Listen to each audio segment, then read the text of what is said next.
বেনাটা নেবো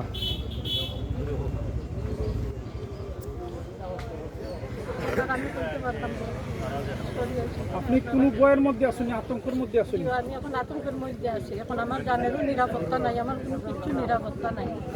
আমি এমন এক বয়ের মধ্যে আছি। তারা যেরকম ইয়ে করে কদিন পর পরে এই যে গুন্ডা বাহিনী আনলে 8-10টা গাড়ি দিয়ে গুন্ডা বাহিনী আনলে ইয়ের মধ্যে তোমার বাড়ির মধ্যে এরকম পরিকল্পনা তারপরে আইতো আমার বেলা করছে, অন্যজনের বেলায় তো করতো না। এটা তো কোনো ইয়ে নাই। খারা খারা করছে একটু নাম বলেন।